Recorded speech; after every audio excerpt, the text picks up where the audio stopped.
It is 112 days since the Russian invasion of Ukraine. Today, an examination of the Battle of the Luhansk Pocket, and the political, operational and tactical considerations involved. Thread: the Russian eastern offensive in Ukraine is making slow but measurable progress in the east, Severodonetsk area, in the north, Lyman area, and south, Popasna area. Operationally, these tactical advances have created a pocket occupied by Ukrainian defenders. Historically, there are useful examples of military behavior in these circumstances, including the Falaise Pocket and Colmar Pocket in World War II. For the attacker, there are considerations that range from political to tactical. At the tactical level, have the Russians concentrated sufficient combat power and support to sustain their advances on the eastern, northern and southern parts of the pocket to close it? At the operational level,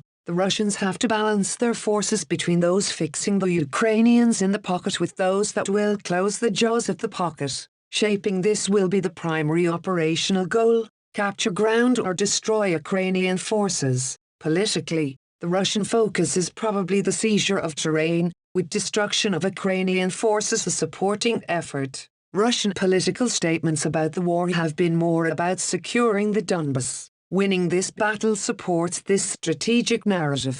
None of this is easy. While the Russians have clearly learned lessons from the war's initial phase, and have better concentrated combat forces, the creating and closing of the Luhansk Pocket will still extract a heavy price from Russian combat forces. The Ukrainians have a major challenge in the Luhansk Pocket. The forces of the JFO in the east have fought a courageous defensive campaign, but the significant Russian advantage in artillery, rocket and air-delivered fires is taking a toll. The Ukrainians have a range of challenges from the political to the tactical. Politically, it will be difficult for President Zelensky to withdraw forces from Severodonetsk, let alone from the Luhansk Pocket.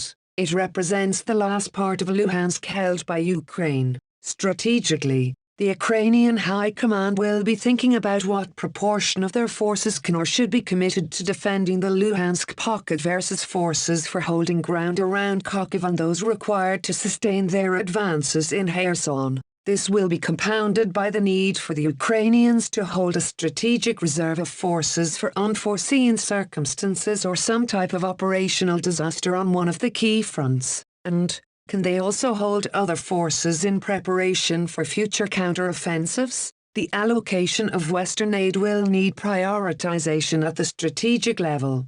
Every senior Ukrainian commander will be crying out for Western artillery systems, ammunition, air defense and other weapons. There will not be enough to satisfy all of their needs. Finally, the Ukrainian High Command will be doing worst-case planning in case they have to withdraw from the Luhansk Pocket. What are the key decision points and who makes the final decision? At the operational level, there is a need to balance support to several fights in the pocket. Tactical tasks include delaying the Russian advance from the east, holding open the shoulders of the pocket in the north and east, and provision of logistic support reinforcements. And, given the high level of casualties, especially due to artillery, what might be the priority for reinforcements? The forces fighting in the east, those blocking Russian advances from the north and south, or those conducting rear area security to keep open important roads? Operational planners will also be thinking about,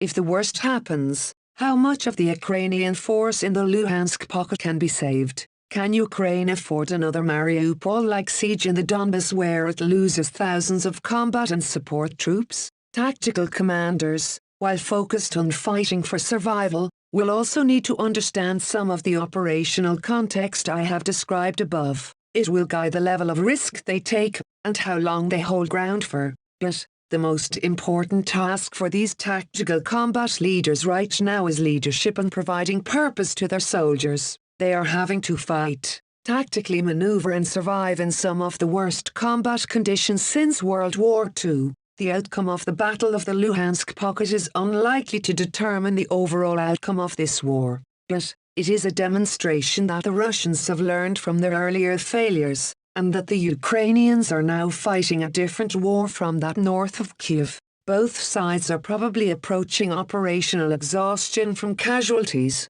ammunition expenditure and other losses. However this battle concludes, it might be the event that sees the end of the initial pulse of combat in this war. And while the full context and importance of this battle will only be understood in hindsight, we are potentially approaching the end of the beginning for this war. There is a long way to go in defeating the Russian invasion. End.